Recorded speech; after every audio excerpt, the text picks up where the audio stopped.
મારા ભાઈબંધો અને વિદ્યાર્થી લોકો મારા તરફથી ખૂબ ખૂબ રાધે રાધે બધાને ને ખૂબ ખૂબ આભાર. તમે મારો અગલો વિડીયો જોયો એટલે એમાં બધાએ કમેન્ટ કરી દેજો.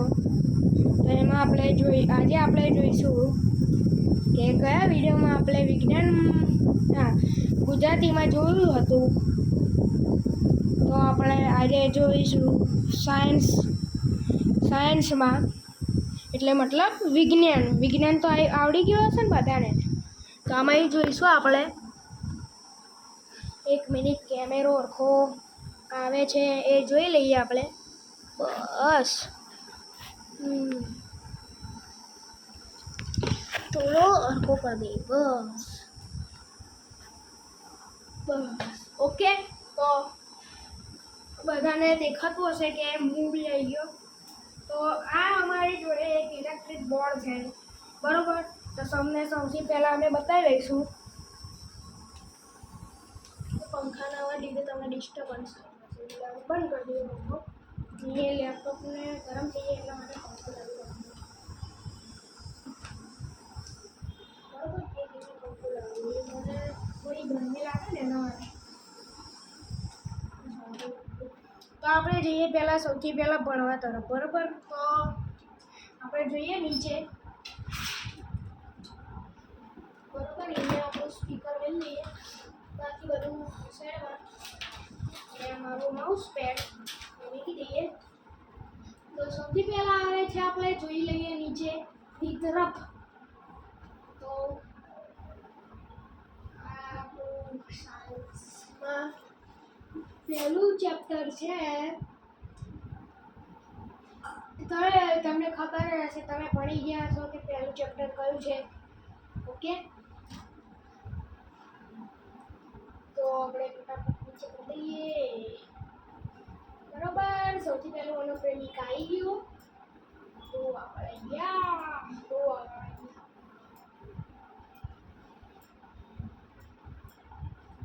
આપણે જોઈ લઈએ ફટાફટથી. આપણે બધાનો ટાઈમ વેસ્ટ કરે સિવાય, બરોબર. તો આપણે ઉપરનો જોઈ લઈએ ટોપિક. થોડું માઉસ તો બોલી લે.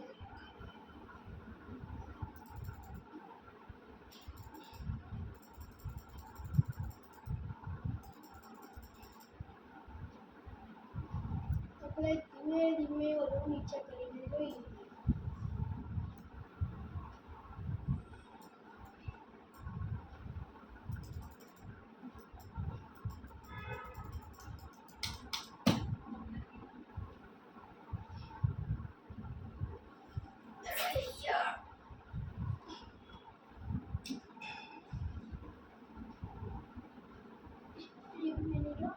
રિફ્રેશ મળતું.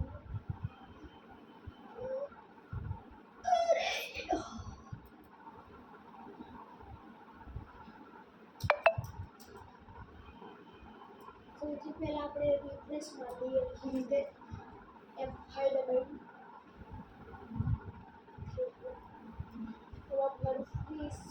રિફ્રેશ મારી દઈએ અને આને ચાલુ કરીએ આપણે. આપણા પાસે ઇલેક્ટ્રિક બોર્ડ છે ભણવા માટે. એની અંદર આપણે વિન્ડોઝ ચલાવીએ, બરાબર.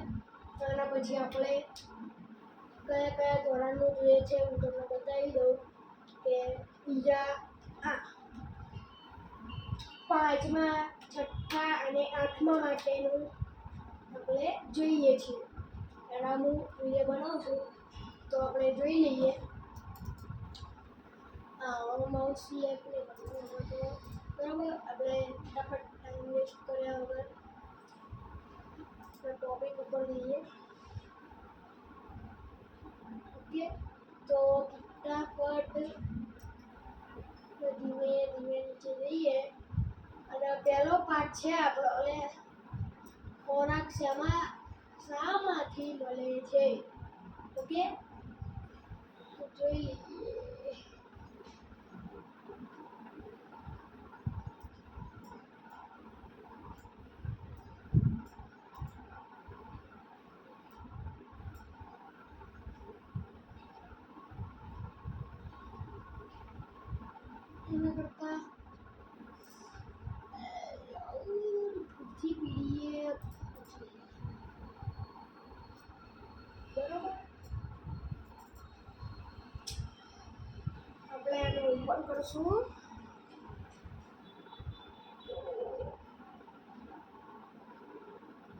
જોઈએ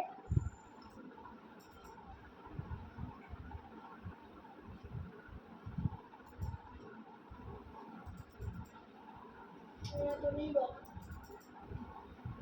વર્ડમાં તો નથી બતાવતું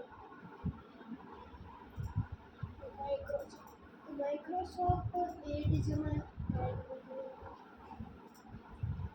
આપણે એને બંધ કરી દઈએ આનું આપણું કશું કામ નથી ઓકે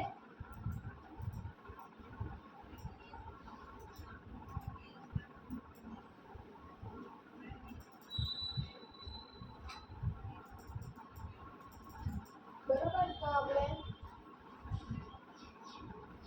કંટ્રોલ રેટરમાં ઇન્સ્ટોલ આપણે જે કામના હોય એ એપ્સ એટલે વધારે એ નથી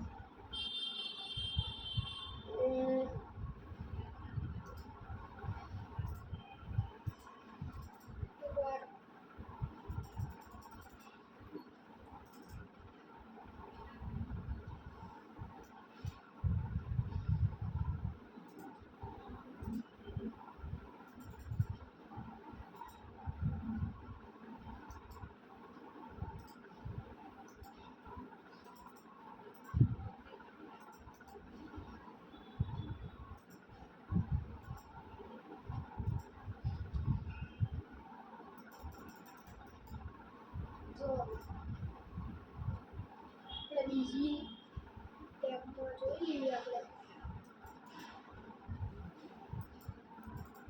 આપણે સ્ટાન્ડર્ડ 6માં જોતા હતા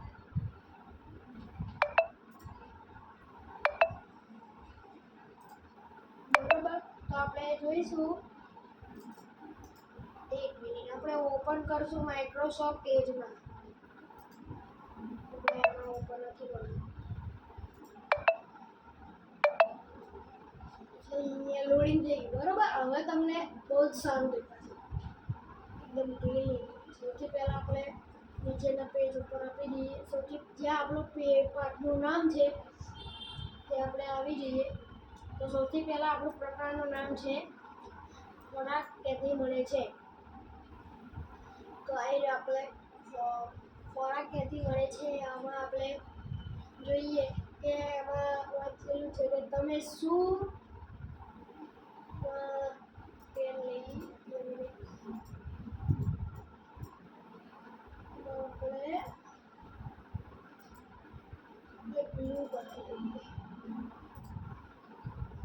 બરાબર તો આમાં આપેલું છે કે તમે ઘરે શું જમ્યા તમારા મિત્રોએ જો તો તમે શીખવાડો બરાબર માઉસ મેકિંગ જો માં લખેલું છે તમે આજે શું જમ્યા તમારા મિત્રોએ જમ્યું હશે તે પણ જાણી લો તમે ગઈકાલે અને આજે એક જ પ્રકારનો ખોરાક જમ્યા આપણે બધા જ અલગ અલગ સમયે જે મેન મુદ્દો હોય ને એમાં તમે ટીક કરી લેજો અલગ અલગ સમયે જુદા જુદા પ્રકારનો ખોરાક ખાઈએ છીએ ખરું ને તો આપણે જોઈએ એક પોઈન્ટ ખોરાકની વિવિધતા ફૂડ વેરાયટી પ્રવૃત્તિ નંબર 1 તમારા મિત્રોને તેઓ દિવસ દરમિયાન જે ખોરાક ખાતા હોય તેના વિશે પૂછો ભારતના અન્ય રાજ્યોમાં રહેતા તમારા મિત્રો પાસેથી તમે આવી માહિતી મેળવી શકો છો તમારી નોંધ પોથીમાં બને તેટલા વધુ મિત્રોની આ બધી બાબતોની નોંધ કોષ્ટક 1.1 માં દર્શાવેલ મુજબ કરો બરાબર તો આપણે નીચે જોઈએ આપણે બાજુ આમાં લખેલું છે આપણે ખોરાક ખાઈએ છીએ તેમાં ખૂબ જ વિવિધતા હોય છે અન્ય વાનગીઓ શાની બનેલી હોય છે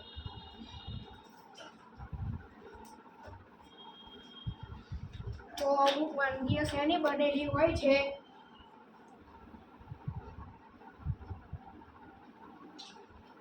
ઘરમાં રંધાયેલા ભાત વિશે વિચારો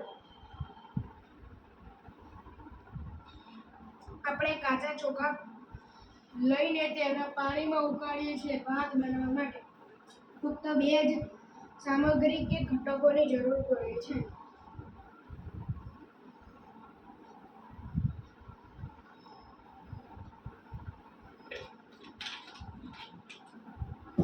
હવે આ સવાલ પૂછી શકે કે ઘરે રાંધવામાં આવેલા ભાત વિશે વિચારો. આપણે કાચા ચોખા લઈને તેને પાણીમાં ઉકાળીએ છીએ. ભાત બનાવવા માટે કેટલા બે જ ઘટકોની જરૂર સામગ્રી કાં તો ઘટકોની જરૂર પડે છે. તો જ્યારે અન્ય કેટલીક વાનગીઓ ઘણી બધી સામગ્રી વડે બને છે, જેમ કે જ્યારે આપણે અન્ય વાનગીઓ ઘરે ગમે તે સામગ્રી વડે બને છે, તો જેમ કે એમાં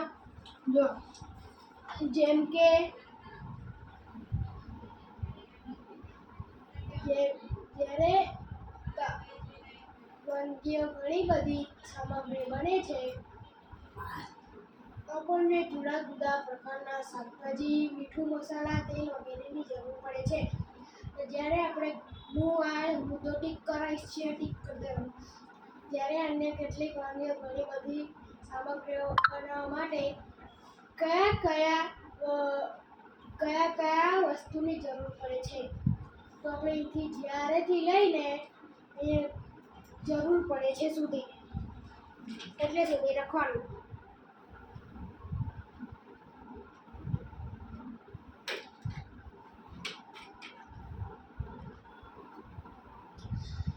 ત્યાર પછી પ્રવૃત્તિ નંબર 2, કોષ્ટક 1.1 યાદી કરેલી વસ્તુઓમાંથી કેટલીક પસંદ કરો તથા તેને બનાવવા માટે કઈ સામગ્રીની જરૂર પડી તેની તમારા મિત્રો અથવા ઘરના વડીલો સાથે ચર્ચા કરો. તેની યાદી કોષ્ટક 1.2 કેટલાક ઉદાહરણો આપેલા છે. થોડી વધારે વાનગી યાદીમાં ઉમેરો. તો સૌથી પહેલા પેલું છે રોટલી એટલે ચપાતી. એમાં શાની જરૂર પડે? લોટ અને પાણી, બરોબર. તો દાળમાં અહીંયા બીજો નંબર પર આપેલ દાળ, એમાં આવશે કઠોળ, પાણી, મીઠું, તેલ, ઘી અને મસાલાની તો જરૂર પડે ને દાળમાં નાખવા માટે. જો બરોબર. અહીંયા આવે પછી આવે છે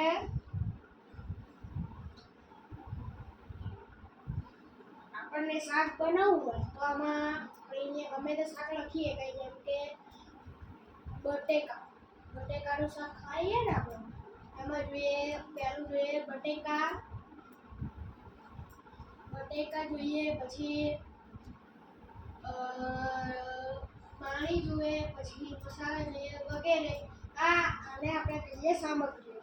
અને વાનગી આપણે જેટલી બનાવીએ, આપણે જેમ કે જો રોટલી બનાવી તો એનું આપણે લોટ અને પાણી શું બને? તો રોટલી, બરોબર.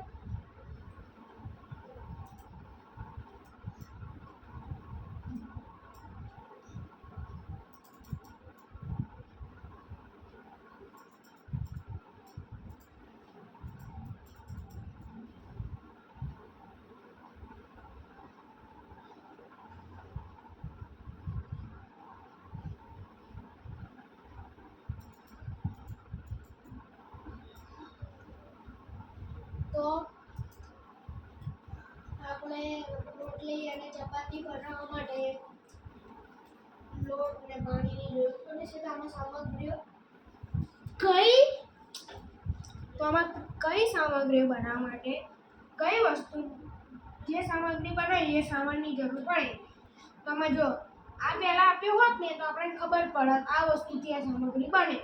તો જેમ કે રોટલી અને લોટ અને પાણી, રોટલી અને ચપાતી, બરોબર. અહીંયા લખેલું છે દાળમાં કઠોળ, પાણી, મીઠું, તેલ, ઘી, મરી, મસાલા. જેમ કે તમે ઘરે જોતા રહેશો, પછી આમાં બીજા ટોપિક ઉપર જઈએ કે આપણે શું જોયું, શું આપણને વિવિધ વાનગીઓમાં ઘટકોમાં સમાનતા દેખાઈ તે આ વર્ગખંડમાં ચર્ચા કરો. બરોબર, તો આટલે સુધી આપણે રાખીએ. તો આપણે મળશું બીજા વિજ્ઞાનમાં, સાયન્સના બ્લોગમાં. બરોબર, તો ફટાફટથી આપણે બીજા